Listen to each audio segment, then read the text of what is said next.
नमस्कार, मी अंजली. आज मी तुमच्यासाठी घेऊन आलेली आहे अळूच्या पानाची एक नवीन रेसिपी. बनवायला अगदी सोपी आहे, अजिबात तेलकट होत नाही, खायला एकदम मस्त कुरकुरीत लागते. तसंच वरण भाताबरोबर किंवा नुसतं जरी खाल्लं तरी पण मस्त लागते. चला तर बघूत कशी रेसिपी. आज आपण अळूच्या पानाची एक नवीन रेसिपी बघणार आहोत. त्यासाठी इथं फ्रेश अशी अळूची पाने घेतलेली आहे, बघू शकता. स्वच्छ धुवून घेतलेली आहेत. आता याच्या पाठीमागच्या दांड्या कट करून घेऊ. तर इथे पाठीमागचे देठ काढून घेतलेले आहे. आपल्याला यात जाडसर शिरा असतात त्या पूर्ण कट करून घ्यायच्या आहेत या पद्धतीने.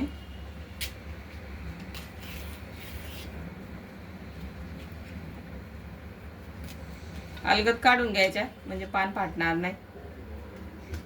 आता आपल्याला पेराच्या बाजून असं कट मारायचा आहे आणि या बाजून पण एक कट मारून घ्यायचा, म्हणजे ही जाडसर जी दंडी असते ती वेगळी काढून घ्यायची. आता या पद्धतीनेच या साईडला पण कट मारून घ्यायचा.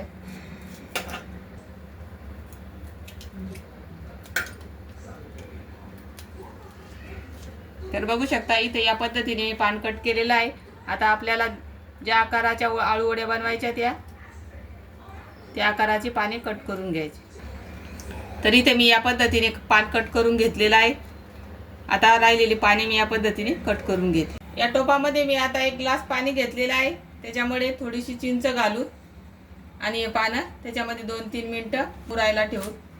या पानामध्ये कचकचपणा असू शकतो, आपल्या गळ्याला खाज येऊ शकते, त्याच्यामुळे चिंचेच्या पाण्यामध्ये ठेवल्यावर याची आग कमी होते. पानं पाण्यामध्ये मुरतात तोपर्यंत आपण बॅटर बनवून घेऊ. तर इथे मी मोठ्या चम्मचनं 3 चम्मच बेसन पीठ घेतलेलं आहे. या पानांना बेसन पीठ जास्त लागते. ही पानं कुरकुरीत होण्यासाठी याच्यामध्ये मी 2 चम्मच तांदळाचं पीठ घालते. गरजे इतकं लाल तिखट, अर्धा चम्मच हळद, चवीपुरतं मीठ घालून अर्धा चम्मच जिरेपूड, 10-12 लसणाच्या पाकळ्या आणि जिरे कुटून घेतलेले आहेत ते घालून आता व्यवस्थित मिक्स करून घेऊ. थोडं थोडं पाणी घालून बॅटर आपण बनवून घेऊ.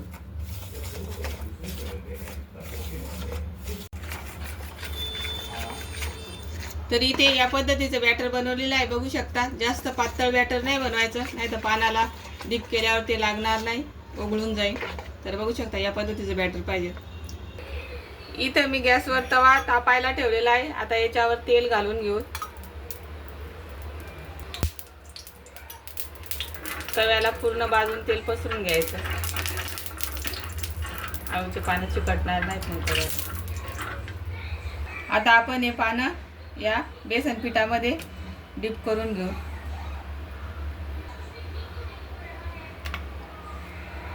चव बाजून असं बेसन पीठ लावून घ्यायचं आणि हे पान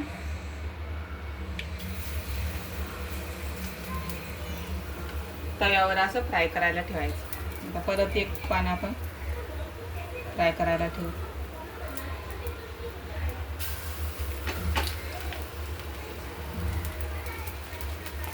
या पद्धतीने जेवढे पानं बसतील तव्यावर तेवढे आता आपण लावून घेऊ.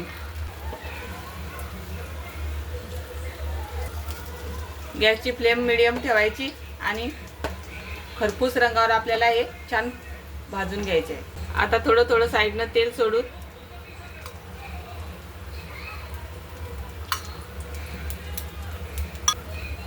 बघू शकता पटकन पलटी होते. आता सर्व पाने आपण पलटी करून घेऊ. इथे मी 4 पानं पलटी करून घेतलेली आहे. आता आपण गॅसची फ्लेम थोडीशी मोठी करू आणि छान खरपूस रंगावरी भाजून घेऊ. दोन्ही साईड मस्त खरपूस होईपर्यंत आपल्याला ही पाने छान भाजून घ्यायची आहे. तरी ते आपले मस्त खरपूस भाजल्या गेलेले आहेत. दोन्ही साईडने पानं बघू शकतात क्रिस्पी. आता आपण हे एका प्लेटमध्ये काढून घेऊ. अजिबात तेलकट होत नाही या पद्धतीने आळूचे पानं केल्यावर. आता राहिलेले पानं पण मी त्या पद्धतीने बनवून घेते. आता आपण हे पानं त्या पद्धतीनेच बनवून घेऊ.